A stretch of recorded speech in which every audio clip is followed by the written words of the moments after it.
boys and sis, yes, it's me, your Ate M. So here we go again. So ngayon, isi-share ko sa inyo kung ano bang ginagamit kong video editor. Siguro sa iba sa inyo, yung mga nanonood ngayon, syempre alam niyo siguro kung ano yun, baka ginagamit ko na din to. Sa mga, ito naman, para to sa mga hindi pa alam kung paano mag-edit ng mga video nila. Hindi pa nila alam kung ano gagamitin nilang easy video editor. At ito yun guys. Ito yung app na to is yung Kayong Master. Kayong Master yung name niya ha. Ang spelling niya pala para ano, para hindi kayo magkamali na sa iba dyan. K-I-N-E-M-A-S-T-E-R. Kayong Master siya guys ha. I-search niyo siya hanapin niyo siya sa Play Store. So punta tayo ngayon sa Play Store natin. Tapos search nyo dun yung yung Kayong Master, yung sinabi ko kanina. Tapos ayan, click nyo lang yan, nakikita nyo dyan yung letter K siya, tapos orange ba to o ano, basta parang ganyan. Tapos install nyo na yan. Syempre yung rate niya is 4.4 yung ratings niya dito. Tapos meron dito mga feedbacks. Magaganda yung mga feedbacks nila sa Kayong Master na to. Kasi ganun din yung feedback ko. Maganda din kasi nadadalian lang din ako mag-edit dito. So ayan na guys. Kung na-install nyo na, sige open na natin ha. Open na natin yung app na to. Wait lang natin. Yan. So yan. Click lang natin to yung may para siyang plus sign. Click lang natin yan para mag-add tayo ng video na i-edit natin. So, click natin yan. Hanap lang kayo dyan kung ano mga dyan. So, dito makikita nyo. Pili lang kayo ng mga may mga files dito, mga pictures and mga videos nyo. So, pili lang kayo dyan na pwede nyo i-edit. So, wait lang. Hanap tayo ng pwede nating i-edit dito. For example lang guys na natin. Tayo dito ng mga simple. Tayo dito ng mga videos ng mga For example lang. Ayan guys. Yan ang example natin, no?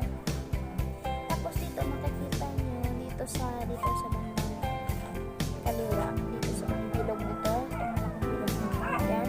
Ito makikita nyo na ito yung mga overlay effects na ito sa media. Pwede nyo maglagay kayo ng overlay na image, yan, or video. Ito naman sa effect, yung effect ng video nyo. Yan, meron dito. Sample natin. Itong split spectrum. Ayan. Yan yung makikita nyo. Ayan, no. Yan yung effect nya. Marami pa yan dito. Kung gusto nyo mag-add ng mga effects, mga overlays, mga text fonts, mga handwriting. Yan. Dito lang kayo pumunta sa may parang ganito. Sa may ganito lesson. So, ganyan. Store nila yan. So, punta lang kayo dyan, tapos mag-download kayo. Yung iba dyan, may bayad. Pero may iba dyan, marami dyang free. So, pwede kayo dyan, na download. Tapos dito naman, sa audio, dito makikita nyo, yan yung mga nakasave sa phone ko ng mga music. Pwede kayo dyan, kung anong gusto nyo background music, ayan, pili lang kayo dyan sa mga nyo. Pero kung gusto nyo naman galing sa Kayong Master, punta kayo dito sa music assets nya. Ayan, dito banda. Sa kanan. Sa kaliwa. Sa kaliwa. Ayan. Yan yung mga nya. Ayan, marami yan. So, sinasabi ko kanina, kung gusto nyo mag-download pa ng maraming ganito, mga music, punta lang kayo dito sa store nila. Ayan. Ayan. Ito naman, SFX assets. Yung mga soundtrack nila na mga yan, kunyari tumatawa, ayan, ang ingay, grabe, ang ingay mamanakhan. Dito naman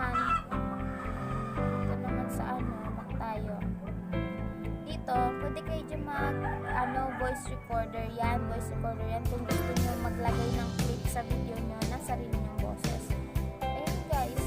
Tapos, kung gusto nyo mag-add pa ng video, yan. Ganyanin nyo lang yan. Tapos, punta kayo dyan.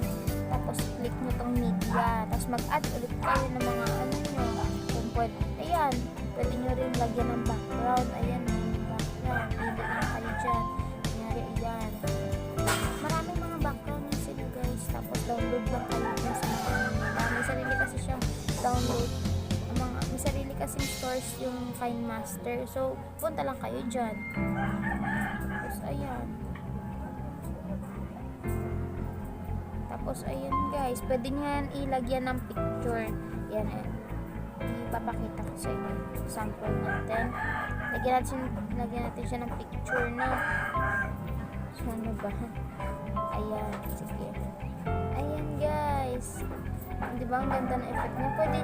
Pwede rin lagyan niyo siya ng ng dalawang picture. Depende sa inyo kung ano mga gusto niyo. Kung maraming picture, lagay niyo. Sige. Tapos, yung mga effects tayo dyan pwede niyo yan i-crop, i-trim niyo. Lagyan niyo ng mga ano. Tapos ito, animation niya. Animation niya pagpapasok ko siya. Tapos ito naman yung out animation. Gusto niyo overall, ayan. Ito yung mga gumagalaw-galaw na talaga. Overall animation. Ayan. Nakikita niyo. Ayan. Ganyan. Tapos naman, kung gusto niyo naman i-zoom, click niyo lang tong yan. Kung gusto niyo i-crop. Kung gusto niyo i-crop yung video, yan lang. I-trim niyo yan. Kunyari, i-trim natin siya. Trim to left. I-trim natin yung left na video. Left part ng video. Ayan. So, dito tayo. Kunyari, yan. Trim natin. Ayan. So, nawala na yung left part niya. So, ayan. Punta tayo dito sa zoom. Ayan. Kung i-zoom natin, ito yung start position. Kung gusto niyo sa start position kayo mag-zoom, i-zoom nyo lang yan. Yan, ganyan. Tapos, ayan. Yan, kunyari, ayan. Tapos, ito naman sa end position niya, pwede nyo hindi i-zoom, pwede nyo rin i-zoom ulit. Yan, ganyan ang konti lang. Yan. Tapos, i-try natin. Try natin kung gumana. So, play natin. Ayan, guys. Nag-zoom siya. Ayan. Ayan, bumabalik sa dati. Hanggang sa end position mo. Kung ano end position na sinet up natin, yun yung makukuha. Ayan. Guys, click natin siya ulit. Pwede natin siya i-slow motion. Yan, pwede natin siyang pabilisan o pabagalan. Ayan.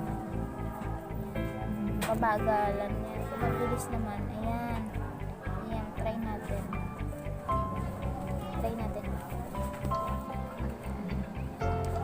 Ayun guys, medyo nag-lag kasi mabilis siya. Kinuha ko lang siya sa mga iba kong apps na may mga videos. Doon ako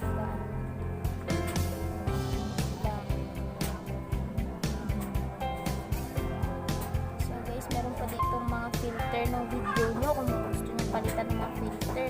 Pero ako kasi hindi ako nag-filter, no? Minsan lang kapag kailangan talaga filter. Ayan, nakikita nyo, nagbabago yung mga filter na yan, ganyan. Tapos, ayan. Pwede nyo kunyari mag-record kayo. O kaya yung music dito sa may video na to, pwede nyo baguhin. Pwedeng malaking boses, pwedeng pinakamaliit na boses, kahit alien, chipmunk. Ayan, makikita nyo, ayan. Pwedeng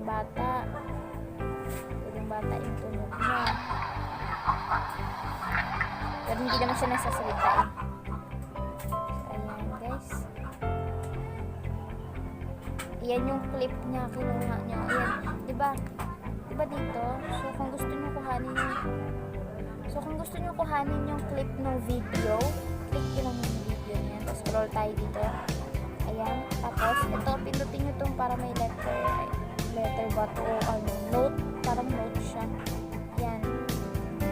Ayan, nakuha na natin, nalagay natin siya sa baba na part ng video. So, andyan na yung clip. So, pwede nyo i-trim o i-edit. Click nyo lang din yan kung gusto nyo i-trim o edit. Ayan, nakikita nyo lang.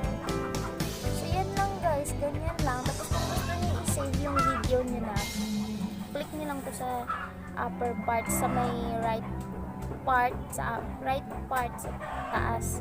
So, click nyo lang yan. Tapos export. Tapos pag export nyan, yan na, nasa-saving na siya. Yan, pwede nyo na siyang mapanood. Tapos pwede nyo na siyang i-upload sa YouTube nyo. Yun lang guys. Ganun lang kadali yun guys. Ganun lang kadali mag-edit sa KineMaster. So, syempre, nire-recommend ko sa inyo yun kasi para sa akin, mas madali yun gamitin. Pero kung sa inyo, kung gusto nyo ibang app na kung saan kayo mas nadadalian, kung saan kayo mas komportable gamitin, kung saan kayo mas komportable mag-edit ng mga videos nyo o mga vlogs nyo, diba? So, yun lang guys, share ko lang na. Okay guys, kung gusto nyo sa susunod na videos, gagawa ako ng videos na kung paano mawala yung watermark sa mga natin, sa mga video editor natin, lalo na sa KineMaster ko. Syempre ito yung gamit ko. Bakit yung video ko walang watermark? So bakit nga ba? So panoorin niyo na lang sa next video natin. Okay guys? So that's all for today guys. And see you on my next video. Bye bye. Ate M signing off.